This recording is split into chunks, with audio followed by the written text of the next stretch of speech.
Dr. Azma, that this would have to be linked with other agencies, departments. And I think what I would like to put on the table today is to see how we could link that with the current action plan that are currently being developed with the government for the next 5 years, especially with regard to child protection.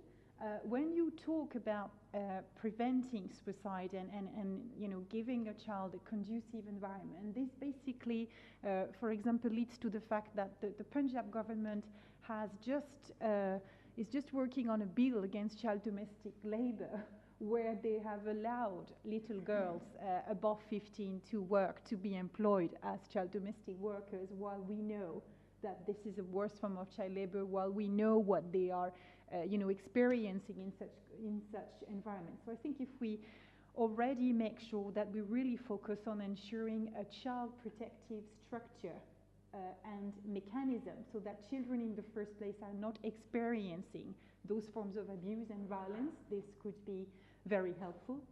And then I think if the mental health dimension is institutionalized within the response mechanism, and for example, referring to, I'm very much associated with, I'm saying I, but it means as a sample of so many other people and team,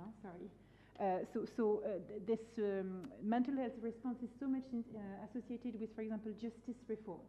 So there is currently a process to pilot further child courts or gender-based violence courts, where you would give a more supportive environment for children to be able to safely and in a child-sensitive manner disclose what they have been through, not having to face secondary victimization again. We've seen little girls or young girls not coping with the court trial process and stop feeding themselves. I've seen cases like that where we literally were not able to save them because it was too much to bear. So for me, again, include what we are talking about into the interagency protocol that are currently being piloted at a federal level. It's in a design process, into the action plans for justice reform, into a forensic dimension. There is huge programs, to change the forensic chain of evidence. For example, mental health forensic expert for gender-based violence and for from what you call that pediatric perspective must be included into the training and the SOPs that are currently being developed.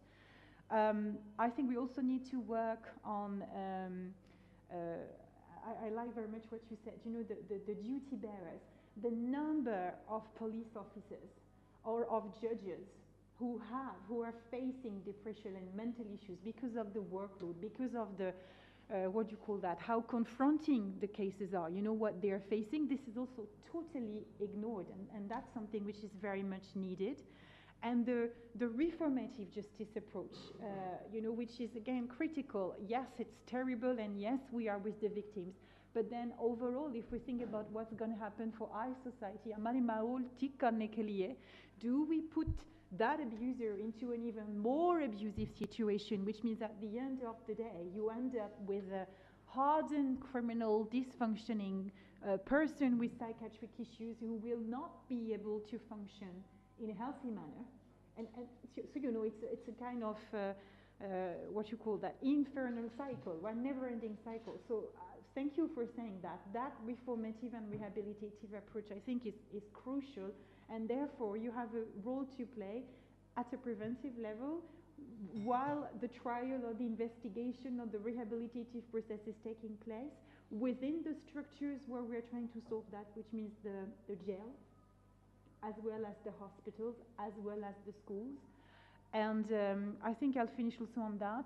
The school, or the fact to ensure that children are not left in situations they should never be in the first place. And that's not only an issue of being poor or being, low or middle income countries. I mean, violence against children is an endemic issue. Okay, sexual violence against children is an endemic issue. We have choices to make.